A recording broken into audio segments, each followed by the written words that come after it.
Here's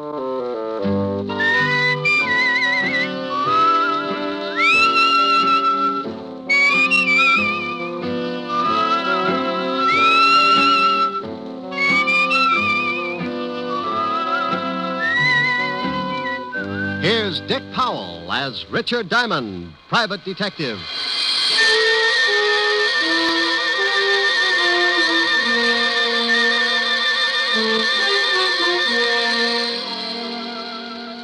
Hello there. My name's Diamond, and I'm known along the big street as a guy who manages to keep his nose pretty clean and still make a few bucks while I'm doing it. Oh, sure, it gets a little grimy, but you gotta expect that. I'm a shamus, private eye, gumshoe. To the guy who hasn't ever been worried because he tripped over a corpse in his breakfast nook, I'm known as a private detective. And to some guys, I'm known by a lot of other names. Not the kind you'd find in a book on manners and social usages, but there are times when you might turn up on your desk calendar under the heading of what I must do today. Who hires me? How do I make a living? Well, maybe this will give you an idea. Fred, why don't you eat your toast? It's getting cold. Why don't you stop worrying about the temperature of my breakfast? I'm trying to read the paper. Did anyone ever tell you how charming it is to have breakfast with you every morning? Yeah, my ulcers. I'd like to go shopping today. Will you leave me some money? Fred, did you hear me? Mary, I'm reading. Well, stop reading and listen to me for a minute. I need some new summer clothes, and I want to go shopping today. Here. Here's $10. Buy yourself a bathing suit. Oh, that's very funny. Hmm? I need more than $10. I want $500. What kind of a bathing suit are you going to buy, Mink? I'm not going to buy a bathing suit. I need some new clothes. Will you put down that paper and listen to me? Well, I see you made Jimmy Cellos' column again, my darling. What? What prominent socialite is fighting with her wealthy husband and crying on the shoulder of a big-time playboy after the arguments? That's supposed to be me? Can you remember 5 minutes in the past 5 years when we haven't been fighting? Are you accusing me of running around with some playboy? Running around is right. I expect one of you to be the first to do a 4-minute mile. How dare you? How dare me? Why, you lushed-up little tramp. Tramp? Yeah, tramp. Everybody in town knows you're seeing Lorne Oliver. All right, so I've been seeing him. We're just friends. Well, that kind of friendship is grounds for divorce in this state. Why, you dirty... Shut up. I'm sick of this whole rotten mess, and I'm going to do something about it. You're going to do something about it? Why, you conceited, pompous... You're going to do something, are you? Well, you better hurry up, because I've got some ideas of my own.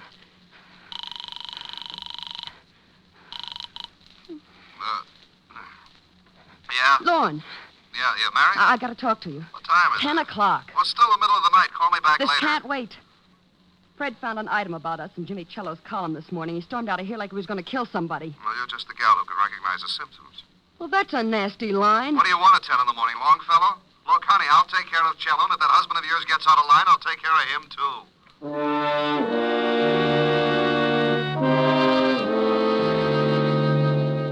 You see what I mean? If things like that didn't happen, I'd be out of business. I'll lay you 8 to 5 that before 3 o'clock this afternoon, one of those charming people will be walking into my office begging for help. Yeah? Rick? Oh, hello, Helen, baby. Hi. You gonna take me out tonight? Sure. I'll be over later. We'll have a quiet evening. No. I want to go dancing tonight. If you don't take me, I'll throw a tantrum. But, baby, I don't have the cash. I'm tapped this week. Well, if you won't let me take you, borrow it from Francis. You told me yourself he was good in a pinch. Yeah, but he's already black and blue from those 3 lunches at Lindy's. Besides, he's not only your butler, but he's a darn good businessman. He wants security. Well, give it to him. He's already got my badge, my book on the 10 best ways to sneak through transoms, complete with illustrations, and my gun. Haven't you got something else? Yeah, but I'm saving the right eye in case of an emergency. Keyholes, you know. Look, honey, let's go take in a quiet movie and... I want to get dressed up and go to a nightclub. It's summer. The flowers are blooming, and the fox has left his lair. Is what? Oh, I've been hibernating all winter, and I want to get out into some nice, smoke-filled dance floor. Why, Helen. Why, Helen, nothing. Please, Rick. Hold it. Someone's knocking at my chamber door. Come in. Mr. Diamond? Yeah, pull up a chair. I'll be right with you. Who is it? I'm afraid to look. I haven't paid the light bill. This is a detective agency, isn't it? You, sir, have just won yourself a new economy home-size murder sampler, complete with a matching set of bodies. Me? No. I haven't got time to listen to your bright remarks, Diamond. I want to hire you. What did he say? He doesn't like my bright remarks. You won't even admit they're bright. What else? No, something about wanting to, Something about what? what was that last statement, sir? It sounded rather cozy. I said I wanted to hire you. What? I'll call you later, baby. Bye. Wait a minute. Now, Mr. Sears, Mr. Sears, what can I do for you? I want you to follow my wife. Will I like the view? She's running around with another man. Well, if they're just running around, don't worry about it. It's when they get tired and slow down that things start to pop. There was a veiled article in Jimmy Cellos' column this morning about my wife and this man. Yeah, I know Cello. So do I, but I'm not interested in Cello at the moment. Well, what do you want? Enough on your wife so you can get a divorce? Yes. Oh, well, that comes kind of high. I don't like cases like this, and I usually turn them down. If you want me to swallow my pride, it'll take a $200 retainer and $100 a day in expenses. I'll write you a check. Oh, just like that, huh? I am quite wealthy. That's why I want the divorce, Mr. Diamond. There you are. Yes, sir. There I am. Now, what's the man's name that your wife is seeing? His name is Lorne Oliver. Well, this is turning into a family gathering. You know him? Sure, runs the Monarch Club. That's right. What's your wife's name, and we're going to get a look at her? Mary Sears. You can see her tonight at the Stork. We'll be there for dinner, 9 o'clock. I'll be there. Oh, incidentally, that comes under the heading of expenses, in case you have a short memory. I have a good memory, Mr. Diamond. You can send me the bill. Oh, address and phone number? 45 East 65th Street. 45 East 65. Evergreen 41793. 41793. Now I've got to be going. Goodbye, Mr. Diamond. Goodbye, Mr. Sears. Yeah? What'd you hang up on me for? Honey, this is because you always give me an argument. You never want to go anywhere. I'm getting tired of shows and hot dogs. I want to go dancing. What? And I don't mean Roseland. I want to go to the Stork. I'm a growing boy, and I like to see the bright lights and throw my money around. But, Rick, you I'll pick you up at 8:30, and this time, don't wear slacks. You're an idiot. Bye, idiot. Yes, that's the way it goes, just as I told you. The word private in front of detective means you're married to all the troubles in the world, and that includes everything. So if a guy turns up who's unhappy with his wife, you listen to him howl, and if he's got enough money, you take the job. It's for better or for worse. And until Mr. Sears came in, it was decidedly one-sided. I'd teach cooking to a bunch of headhunters for a fee like the one he'd given me. When I looked at his $200 check, I started getting that big man complex again. So I closed the office and went back to my flat. We'd probably be up late, and Helen always had some extracurricular activities after we'd get back to her place. You know, roasting marshmallows, fast game of canasta, or an exciting round of immies on the living room rug. Anyway, I always got home pretty late in the a.m., so I spent the rest of the afternoon taking a nap. At 6 o'clock, I got up and dressed, and at 8:30, I picked up Helen. Wow. And at 9 o'clock, we were sitting at the Stork Club bar, right on schedule. Rick, when are you going to ask for a table? Well, honey, the drinks come faster here. But I want to dance. Oh, no. Mustn't overdo it, lover. How do you know? Maybe some mountain climber will ask you on a 20-mile hike tomorrow. Think of your feet. I am. And I want to move them around that dance floor. Oh, Rick, I know you. If you do something, you do it all the way. Yeah, let's nick. Oh, now you stop that. You're on a job, and you don't want to go in there because you've got to watch somebody. Well, Helen Asher, how are you, darling? Well, hello, Lauren. How have you been? Oh, couldn't be better. Why don't you ever stop over to my club? I'd like to show you around. She just brought a seeing eye dog. Oh, hello, Diamond. You two know each other, don't you? Yes. How did we make such a grisly mistake, Oliver? I don't know. I tried taking penicillin for it, but it didn't do much good. Well, it probably helped out in the other things. Why don't you try hanging yourself? Rick. You always did think you were a pretty funny man, didn't you, Diamond? It's easy being a comic. You just find an idiot for an audience. How do you like the performance? Stinks. Pardon me, Helen, but I see some people I know. You'll excuse me, won't you, Diamond? Oh, sure, yes. But the next time you drop around, bring some airwick, huh? Rick, even if you don't like him, you shouldn't say those things. It's liable to start a fight. Oh, he wouldn't take a swing at a midget if he was riding an elephant. I wonder who his friends are. They don't seem to be too glad to see him. Their name's Sears. Is that who you're watching? Yeah, the wife. I don't know whether I approve or not. She's very attractive. Isn't she, though? Rick. This is business, baby. Business.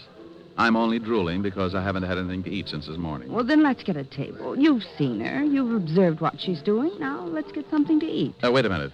Here comes somebody else I know. Where? Standing at the check room. The little man? Yeah, here he comes. Who is he? Name's Cello, Jimmy Oh. Cello. Writes a gossip column. I read it all the time. Yeah? Hello, Jimmy.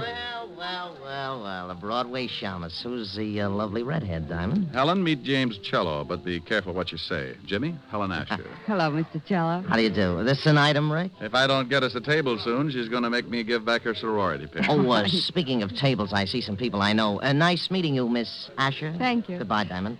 Bye, Jimmy. Rick, he's going over to Sears' table. Hello, Walter. Hi, doll. Hi.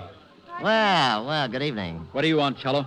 Oh, I just dropped by to see how the happy little family was getting along. Well, just drop away. Nobody asked you to stop by. Yeah, why don't you do that? And take Oliver here with you. Nobody asked him to stop by either. Fred, keep your voice down. This is my table, and I don't like a lot of crumbs lying all over it. Who's a crumb? Come on, Lorne. I guess Mr. Sears has forgotten a few things. I haven't forgotten a thing, Cello. When you print one thing in that lying sheet of yours, and I'll have you sued for libel. Listen, Sears, if I did print anything, they'd put you away so far they'd have to pipe air into you. Oh, do go on, Mr. Cello. This is getting interesting. You'd better get out of here, Cello. No. Go on, Cello. What have you got on old Moneybag? He's a lying, dirty gossip monger. He doesn't have a thing. Wait a minute. I don't like that. Why don't you ask your husband about North Africa sometime, Mrs. Sears? Just a minute. Fred, stop it. Fred. All right, now pick yourself up and get out of here, Cello. Maybe you're right. I've got a column to get out. It'll be all about you, Sears, in big type. Go on, get out. How about me? You gonna throw me out, too? You can bet your life I am. I'm getting out of here. You stay right where you are. Don't talk that way to Mary. I'll talk any way I like to my wife. Lorne, maybe you'd better leave. Here come the waiters. Now I'm gonna push his fat slob's face in. Yeah? Yeah. Go on. Push him, boys. All right. Come on, break it up. Come on. Hey, waiter, give me a hand. Take your hands off me, Diamond. Now, calm down, Mr. Sears. I'll kill that slob. Oliver, you shut up or I'll pull your pants up over your head and shove you in a glass like a breadstick. I don't like people meddling in my affairs, Diamond. You're fired. I'm what? You heard me. Now take your filthy hands off me. Well, they were lily white before I palmed that check of yours this morning. You can have it back. Here, eat it. What? I'll have you in jail for this, Diamond. Why? It isn't every day you get to eat a $200 check. Oh, Rick, let's get out of here. Yeah, I'm sorry, baby, but that's what happens when you go to work for a hyena like Sears. You think he's a nice guy because he laughs so much. But you find out later it's only because he chewed your leg off.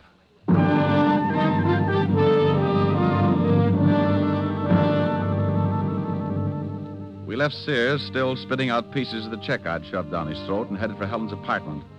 I was sore. When I get hot under the collar, I don't make for good company. So I dropped her off with a kiss and went back to my flat and climbed in the sack. I smoked a dozen cigarettes before I got to sleep. And when I finally did, it must have been with a big smile on my face. All night I kept dreaming that Lorne Oliver and Fred Sears were beating themselves to death with hot paper sacks.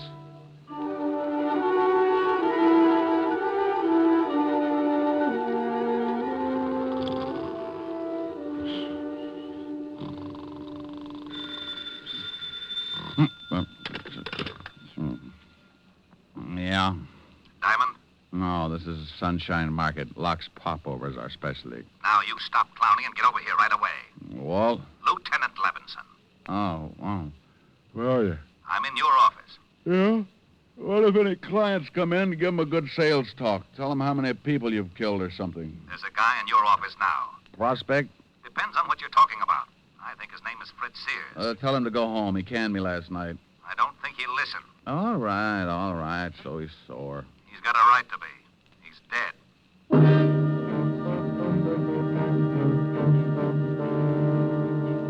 Stop acting like an idiot, Walt. You know I didn't have anything to do with it. I know you didn't, but we find the stiff in your office, and we get a report that he fired you last night, but you had a fight with him. I got to tell the commissioner something, Rick. Tell him Sergeant Otis is teething. Now, you stop that. No, what do you know about the killing? The coroner just left.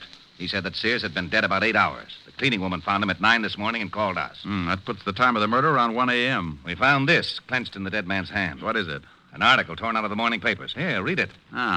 Jimmy Cellos' column. Read it. All right, I will. Don't yell at me.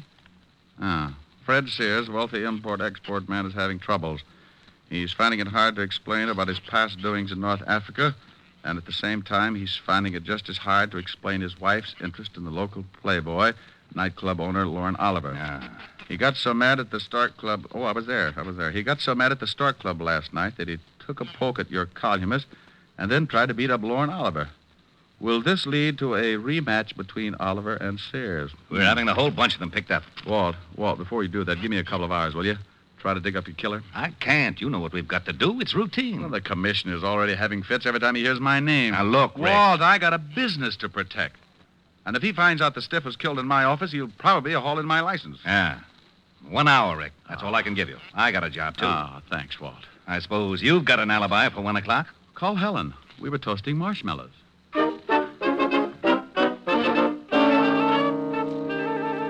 Well, I had 3 good suspects. Lorne Oliver, Cello, the columnist, and Mrs. Sears. One of the 3 was built just right for the electric chair. An hour isn't much time to dig up a killer, so I grabbed a cab and headed for Lorne Oliver's office in the back of his club. Yeah, come in. How are you, Oliver? Oh, what do you want, Diamond? Not particular about who comes into my club. Oh, I'm surprised you can operate with that kind of policy. People probably see you in here every night. I think I'll have you thrown out. Where were you at 1 o'clock this morning? None of your business. Herman, Yeah, boss. come in here and show a guy out of my office. Oh, we get rough, huh? Yeah. Okay. I'll let you tell the cops who knocked off Fred Sears. Hey, this the guy, boss? Yeah. Wait a minute. Did you say someone knocked off Fred Sears? That's right, but don't start crying about it. It makes me feel so helpless. I'll tell my story to the cops. They'll get a lot tougher than I will. You won't get tough at all, Mac. Oh, stop flexing, Herman. You'll snap your girdle. Well, I guess it doesn't make much difference as long as Sears is dead. I was with his wife from about 12 o'clock till it was a long time after 1. Well, where were you all that time? At my place. And I'll take a walk, Shamus. You got my alibi. One more question. Did you go out at all? Yeah, I went out and got the late papers. So what? I like to read. Okay. You don't mind if I stop by and see Mrs. Sears, do you? No, go ahead. I'll see you later. Oh, Herman. Yeah? You can let the air out now. Your muscles are lovely.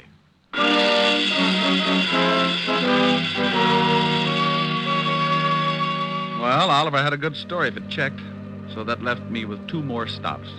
Cello's newspaper office was the closest, so I grabbed another cab, and 10 minutes later, I was sitting at his desk. Oh, you don't think I had anything to do with it, do you, Diamond? Where were you at 1 this morning? I was covering a party at Richard Gray's. I was with friends from about 11 o'clock till after 3. You can check. Go on, check. Look, Poison Pin. Sears had your column from the late edition clenched in his hand. He did, huh? Well, you don't think if I was going to kill a man, I'd leave anything like that around? I don't know. Well, now, obviously, someone is trying to make it look like I did it. Have you talked with Oliver and Sears' wife? Oliver's got an alibi, and I'm headed for Mrs. Sears' place right now. You know the address? Yes. 45 East 65th. But Mrs. Sears couldn't kill her husband. I know her too well. No? Well, thanks, Cello. I'll check your alibi. If it stands up, then I'll have to really go to work on Mrs. Sears.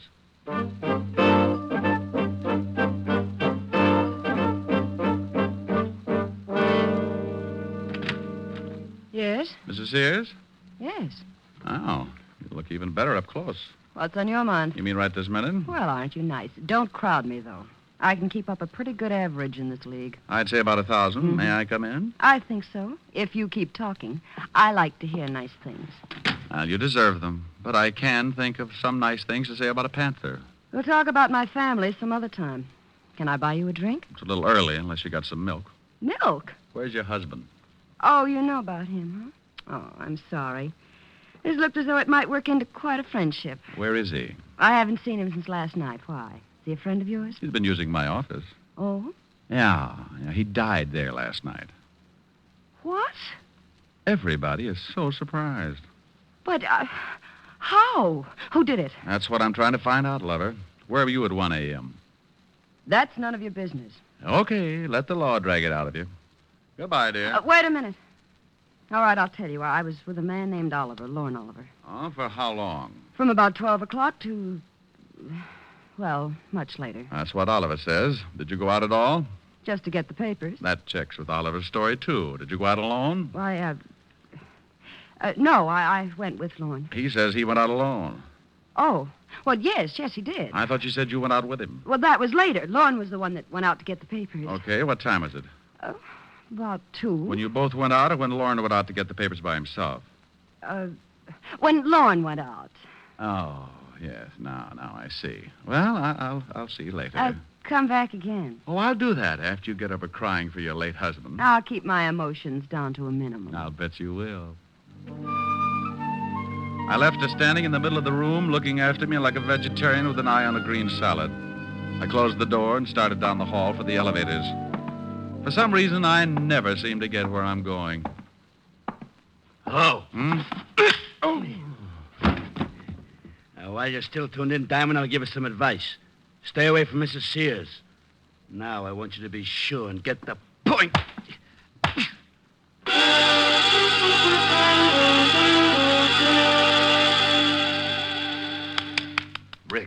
Rick, come on, snap out of it. I'll go away. Come on, you don't look so good. It matches the way I feel. Oh, here's a new line. Where am I, Walt? In Mrs. Sears' apartment. Hello, handsome.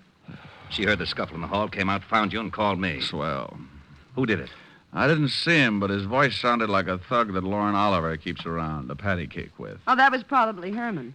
Lorne is so jealous. Well, your hour is up, and now I'm going to haul them all in, including this Herman. Oh, do you know Herman, Walt? Sure, Herman Sharp.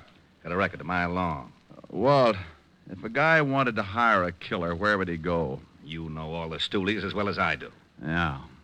Mrs. Sears, what was the fight about last night at the Stork? Oh, a columnist named Cello threatened my husband that he was going to print something in his paper. He said something about North Africa, and Fred hit him. North Africa? This is really getting mixed up. Was your husband ever in North Africa? Yes, during the war. He was a captain in the Army. Walt, can you get me this Herman Sharp's address? He's the boy I want. Sure, but I'm coming along. Have your boys pick up Cello, Oliver, and take them both down to the station along with Mrs. Sears here. Well, you don't think I had anything to do with it, do you? I've known Jimmy Cello a long time. About 5 years ago, he used to run around with a little dancer named Mary Carroll. Sure he did. I'm Mary Carroll, but I broke up with him when I met Fred. Yeah. Well, you'll see him at the station. You can pick up where you left off. Come on, Walt. We went down fast and climbed into the prowl car. Walt put in a call, got Herman's address over the two-way radio. 20 minutes later, we were standing in front of Herman's door. It was an old apartment house on the Lower East Side. I started for the door, but Walt had other ideas. Rick, we can't go in there. Why not? Because I haven't got a search warrant. Well, you got to go in if you want to crack this case. Not without a search warrant. Search warrant for what? To go in. Well, what do you want to go in for? I don't want to go in. You do. Do what? Go in. Well, go ahead. I haven't got a warrant. Well, what are you looking for? Herman Sharp. He's probably in there. He is? Sure. Well, what are we waiting for? Oh, what did I do that for? For that. What? Herman Sharp. Oh. Is he dead? Yeah, been shot. What are you looking at? Newspaper on the floor. This morning's. Oh. Cello's column's missing. Been torn out. Then Herman's your killer. Swell. Who killed Herman? Don't you know? I'm not going to start that again. Walt, go on back to the station. I'm going to check something and make a phone call. I'll be down in half an hour and point out your killer.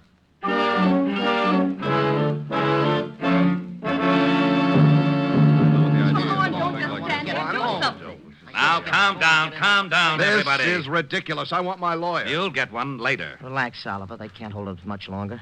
How do you feel, Mary? I don't like this any more than you do. Well, good afternoon, and happy Father's Day. Rick, where the devil have you been? Made a phone call to Washington, Walt. Mrs. Sears, did you know that your husband had a dishonorable discharge from the Army? Why, no. You knew it, didn't you, Cello? That's right, but I kept it quiet. He got it for running a black market. What's this got to do with the death of Sears? Oliver, you told me you went out to get the papers last night. That's right. What time was it? A little after 2. You know what time the late edition comes out. How about you, Mrs. Sears? What Lorne says is correct. How about it, Lorne? Were you the one to go out and get the papers? Yes. Then, Mrs. Sears, why did you tell me this afternoon that you also went out to get the papers? Well, Mary, don't say anymore. You don't have to. The stories don't check, so you couldn't have been together last night. Look, Diamond, what is this got... Oh, now you look, Oliver. You're both liars. But that doesn't make either one of you the killer. Oh, but Rick, Cello's alibi checks right down the line. Sure it does, because he was at that party. But the killer wasn't. Oh, we know that. He couldn't have been. Yeah, but the man who hired the killer to knock off Sears was. What are you talking about, Diamond? Oliver, where was your hired gun if last night? You mean Herman? Yeah. Well, I don't know. He was with me until 6 o'clock, then he left. Walt, when you find Herman's gun, ballistics will probably say that it was the one that did the job on Sears. Herman? Yeah. Cello, You hired Herman to kill Sears, and then you killed Herman. You're out of your mind. I didn't even know this Herman. We found the newspaper next to Herman's body. It had your column torn out of it. That doesn't pin anything on me. It just shows you that Herman probably stuck that article in Sears' hand after tearing it out of a newspaper. That's what you wanted to make it look like. You knew Herman. You knew about the clipping, so you killed him and tore the column out of this morning's newspaper. Of course I knew about the clipping. You told me about it this morning in my office. That's right. But you were the only one I told about it. You couldn't convict Jack the Ripper on that kind of evidence. I'm afraid he's right, Rick. Jello, what time does the late edition come out? About 2 o'clock. Walt, what time was Sears killed? Around 1.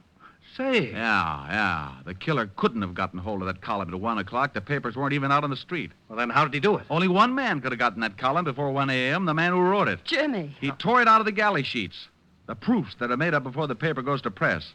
Cello hired Herman, gave him the clippings, and then went to the party. Oh, you're doing great, Diamond. Keep it up. You're still in love with Mary Sears. You were jealous of Oliver, so you hired Oliver's boy Herman, figuring the cops would pin Sears' murder on Oliver. How am I doing? You're a good liar and a rotten detective. You knew I'd go to see Mary Sears, so you sent Herman to beat me up and make it look like Oliver was behind it. What? You tried to frame Oliver all along the line. Why, you cheap little scandal snooper. I'll fix it so you Now, don't blame anybody. Wait a again. minute. All right, break it up. Come on, break it down. Break it up. Hey, Walt. What is it, Rick? Bye.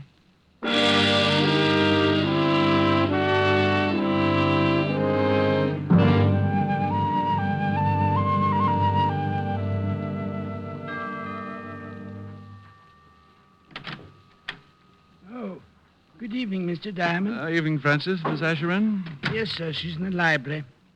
She's a little tired from last night. I think she's taking a nap.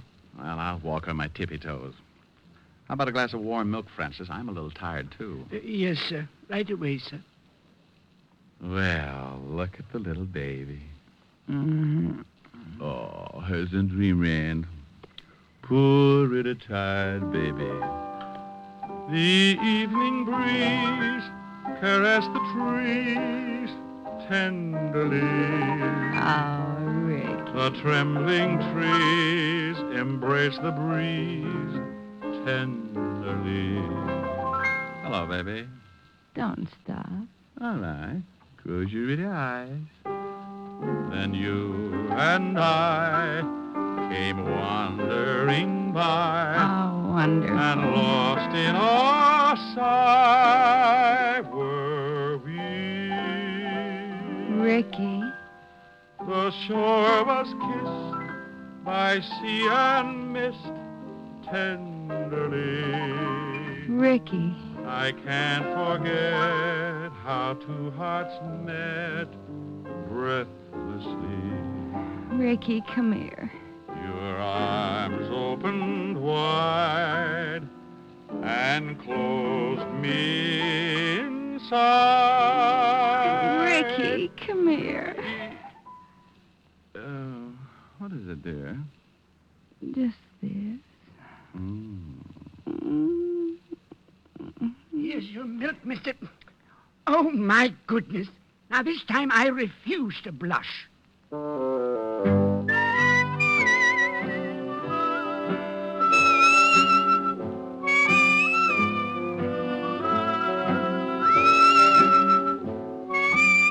You have just heard Richard Diamond, Private Detective, starring Dick Powell. Helen was played by Virginia Gregg, Lieutenant Levinson by Ed Begley. Also in our cast were Wilms Herbert, Hy Averback, Joan Banks, Parley Bear, and Sidney Miller. Music was under the direction of David Baskerville. Richard Diamond is written by Blake Edwards and directed by William P. Rousseau. Now, this is Eddie King inviting you to be with us again at the same time next week when we will again bring you Dick Powell as Richard Diamond, Private Detective. This program has come to you from Hollywood. This is NBC, the national broadcasting company.